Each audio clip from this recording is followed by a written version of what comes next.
Hi everybody, my name is Brianna Morris. I go by Bree for short. I am a desk assistant at the MLC and STEM Center. I created this training with a goal in mind. I want to make sure that all students that come into the STEM LC, they know that it's a safe space for them and we're here to support them in any way that we can.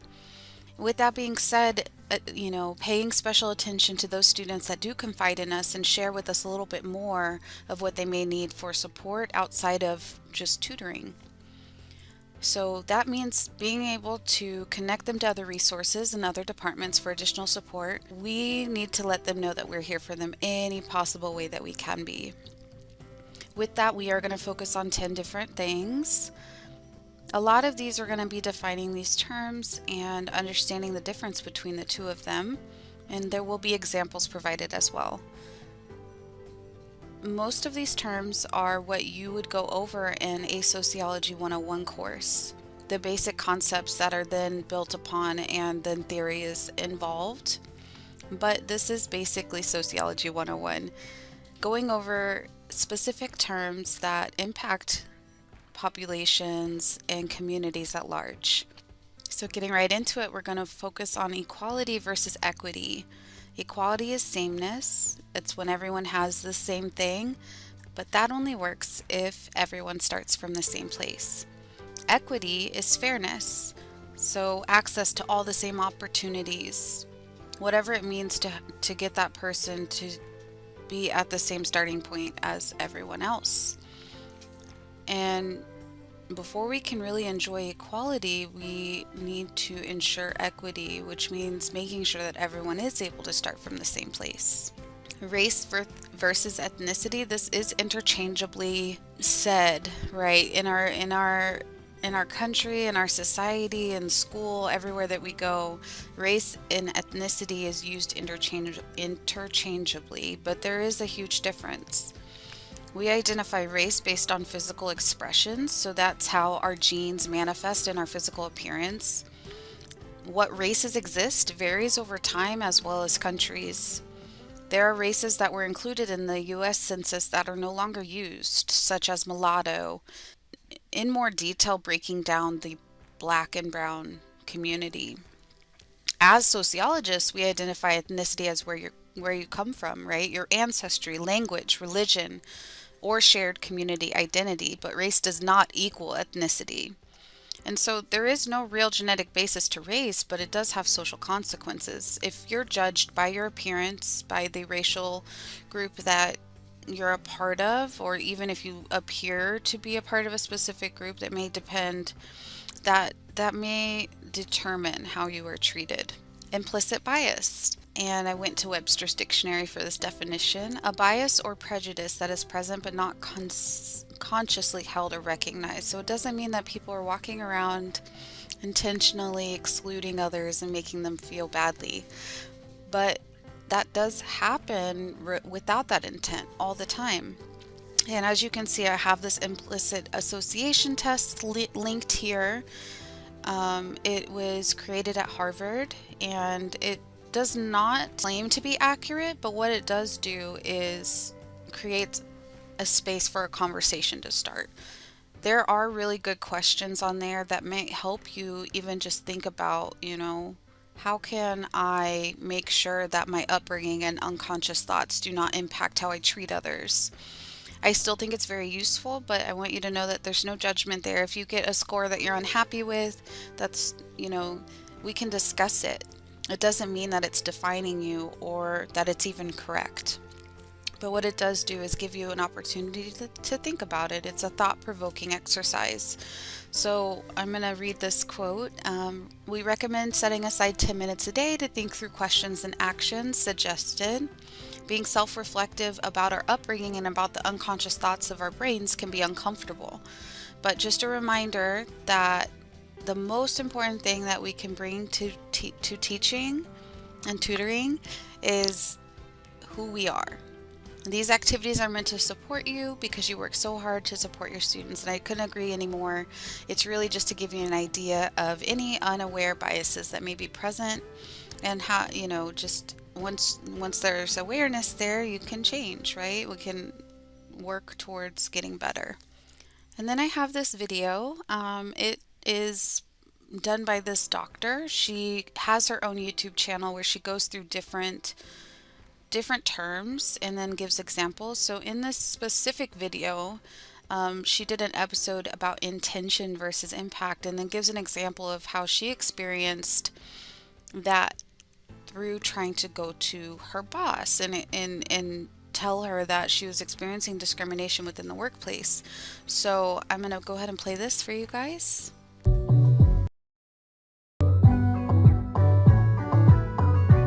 What's up, everybody? I'm Dr. CI, and this is episode 8 of our 2018 learning series. Today, we're going to be talking about intention versus impact. What does that mean? What does it look like in action? Well, all the time I go into companies and they refuse to have conversations, authentic conversations about diversity, equity, and inclusion, right? And then there's this intention that they want to have diversity, but the impact is that they don't want to go deep, and so it is affecting marginalized populations within the workplace. I'll never forget the first time that I heard that in the workplace. I was sitting at a table with my boss, and I was opening up to her and being vulnerable, and I was talking about all the discrimination that I was facing in the workplace and being a Black woman. And her one response in that conversation was, "You need to assume good intent." And that immediately shut down the way that I was feeling in that moment, because I couldn't believe that she didn't hear anything else I had said, but her rebuttal was the assumption of good intent in the moment. And so I'm saying this to companies, I'm saying this to people, that it doesn't really matter if you have good intent. You have to pay attention to the fact that you are impacting something far and wide within your company that is related to their identity, especially when we have conversations about diversity. So I want you to not lead into a conversation with good intentions and say, well, I had the best of intention. Instead, when you lean into a conversation, I want you to ask yourself the question, how might my intentions have impacted someone? How did my words, how did my actions, how did my thoughts really impose upon this person's well-being in the moment and long-term? So both short-term and long-term, right? So think about your intentions, think about your impact, have those difficult conversations about diversity, equity, and inclusion. And don't think that because you are a good person and you had the best of intent, that couldn't have been an outcome that was negative for someone else. So make sure you check out our resources at the bottom of this video in our description link that talk about what is impact, what is intention, and what do you need to do to negate it in the company and understand how to have those conversations. I'm Dr. CI. This is episode 8, and we'll see you soon in episode 9. Y'all have a great week. What are microaggressions? We're going to talk about microaggressions, prejudice, and racism. Microaggressions are everyday verbal and nonverbal slights, snubs, or insults, whether intentional or unintentional. They communicate hostile, derogatory, or negative messages. This targets persons based solely upon their marginalized group membership.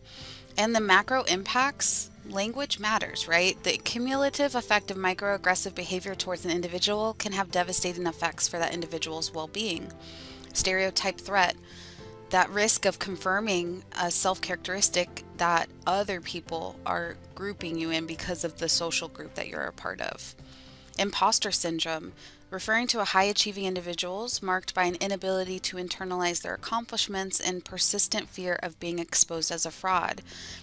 People that come from marginalized groups, they always feel like they're proving themselves, and imposter syndrome is something that happens when you've worked so hard to get to where you're at, but you don't feel like you belong and you feel like you're not supposed to be there.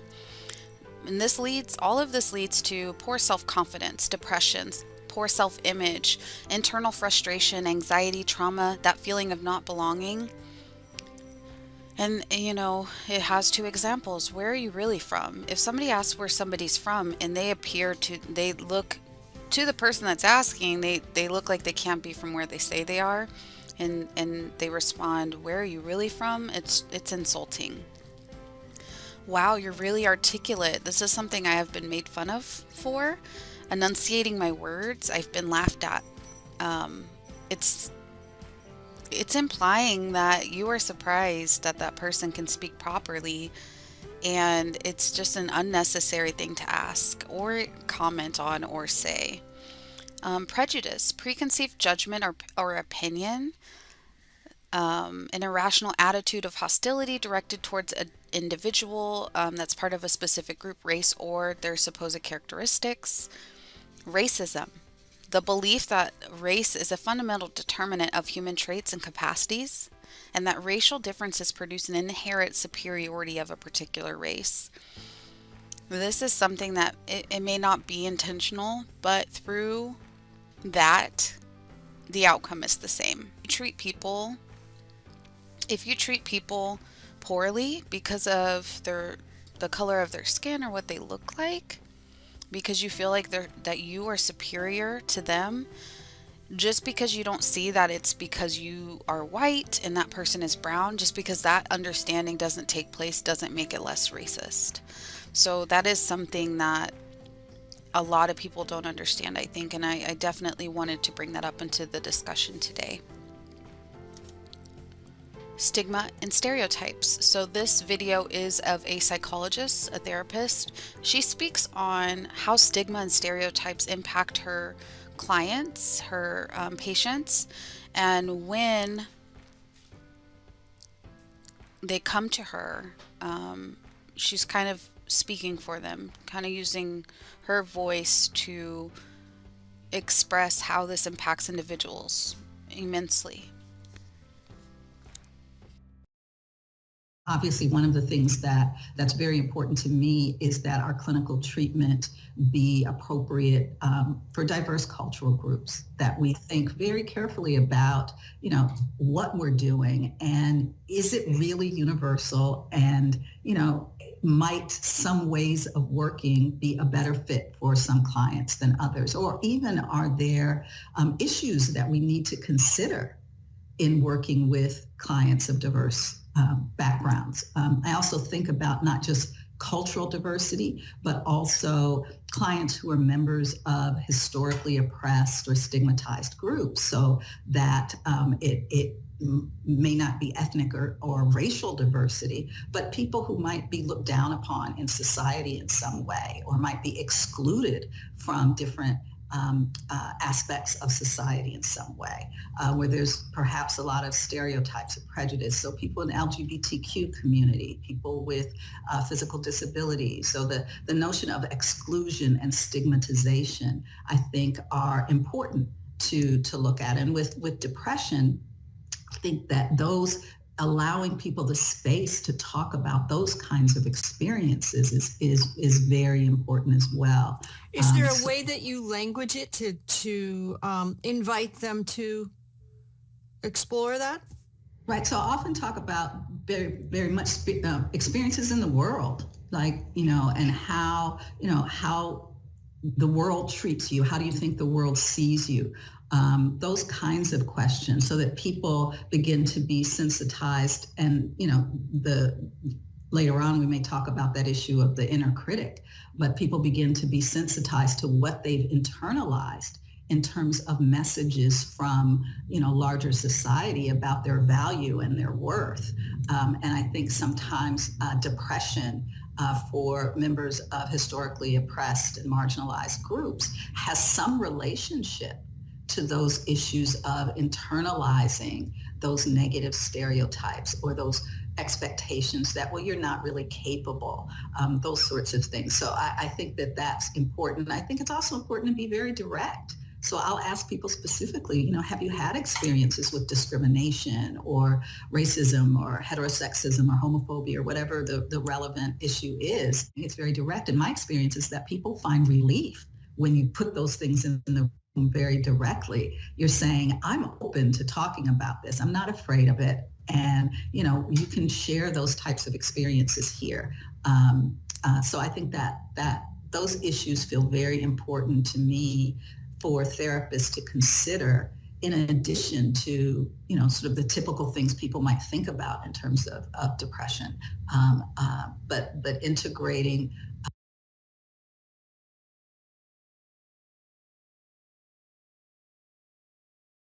A lot of people go through these experiences without even knowing that that's what they went through. And they feel bad about themselves and they blame themselves, right? They internalize the way that people are treating them, the standards that others are keeping them at. So exclusion versus inclusion.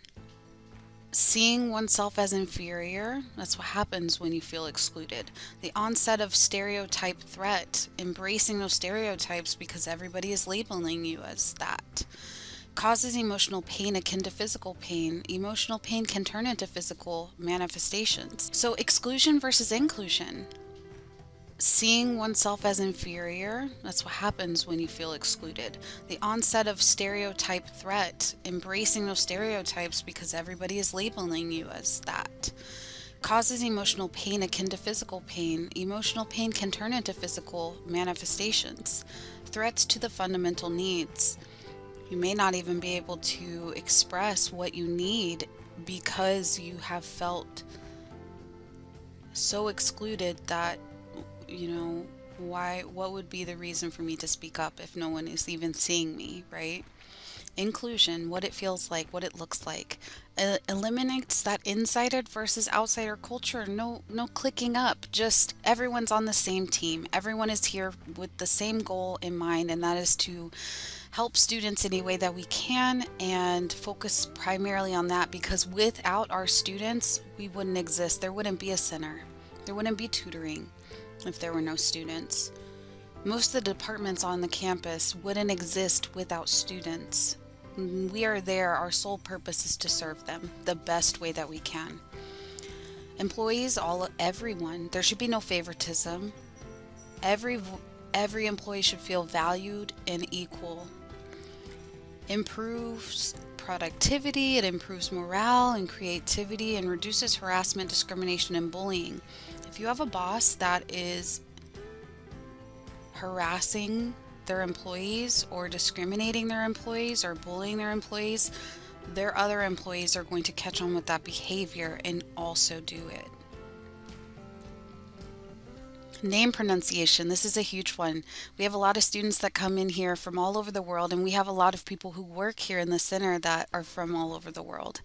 So learning how to pronounce people's names correctly is not just a common courtesy, but it's also an important effort towards making people and students feel welcome. This emphasizes psychological safety and belonging. Hearing your name being said correctly, having a person ask, "How do you say your name?" It means a lot to even care to ask, right?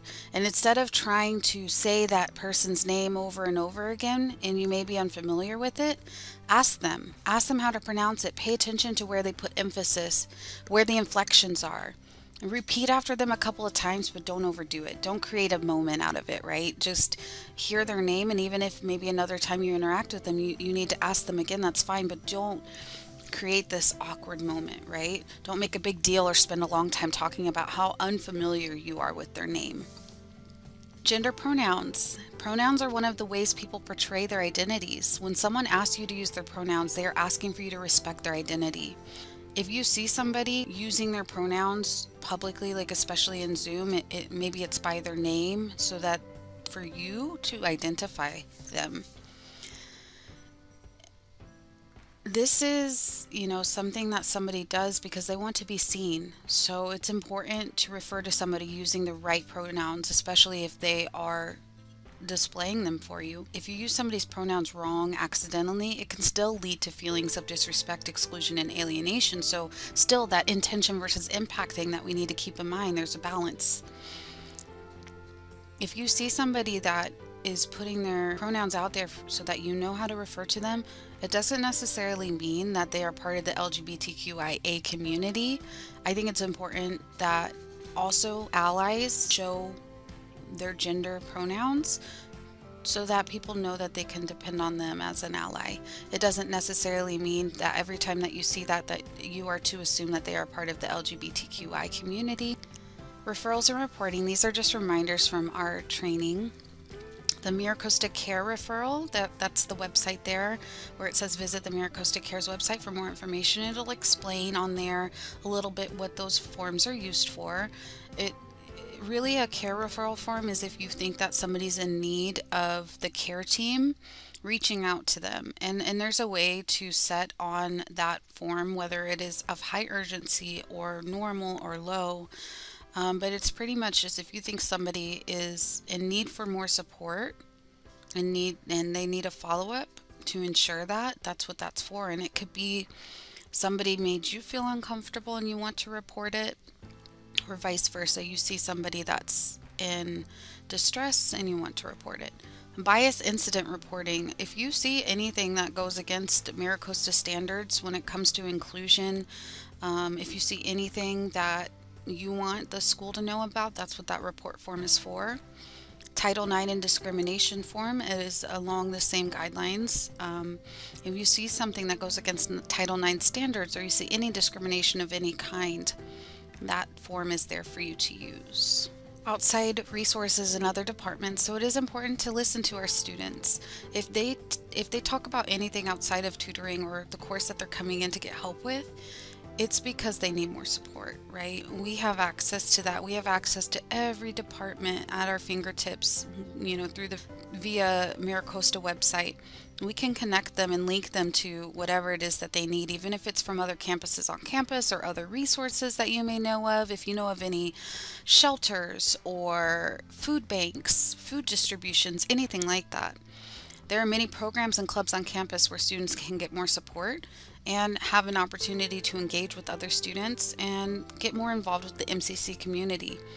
Feeling more supported can lead to more success, and students can achieve that through becoming a part of the community within our community, right? Finding people that they have stuff in common with, and being able to be supported in that way. Poor people and people of color especially are much more likely to be found in prison than in institutions of higher education. And this is a quote from Angela Davis. She is an activist, a very, very, very inspirational woman, and I admire her greatly. She is basically saying here that, think about when you are helping marginalized students, people that are a part of the minority, they're here in our center trying to better their life. And the odds are against them from the beginning, even if you come from a good family, if you get good grades, if it's not just those things, right? It's a lot of things all combined. So I think that this quote is just so powerful because it states a very obvious systemic issue that we have in our country. Marginalized groups are forced to be innovative of ways to support their family, and sometimes breaking the law is the only way to do it. That's what this quote is about. It's about those people that feel so desperate and feel like they have no hope, and they have to steal food or they have to do things that are against the law to get money because they have no other option. It's a very powerful quote to me, and I wanted to share it with you all. So this is a chart with data of why students aren't taking classes this fall. The third most common reason for students at 42% is due to them not being able to pay because they had some type of income loss. And I relate to this personally. My fiance had to get a different job because he needed to be able to stay home and help me with the kids. So we had to take a pay cut to be able to do that. And we have struggled ever since. We've been here since last November, and I think now it is starting to catch up with us, and we are starting to struggle a little bit more, and a lot of people are. And this graph really just puts in perspective the types of homes that students may come from, right?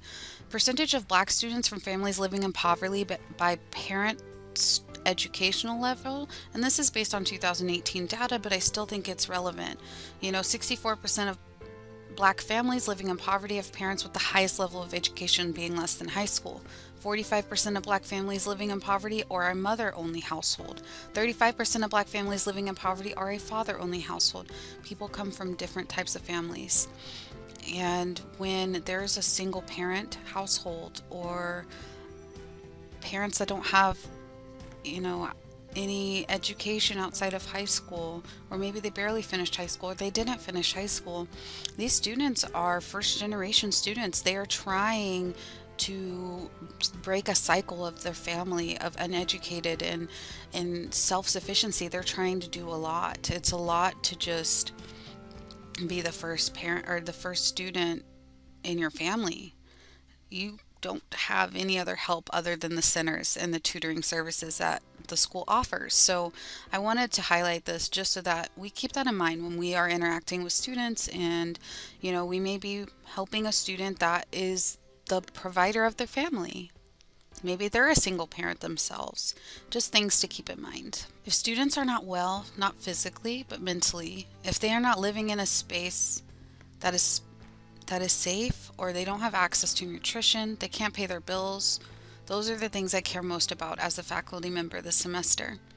It's about a change in perspective, having philosophical shift of mind to really be more ethically devoted to students and caring and compassionate to students.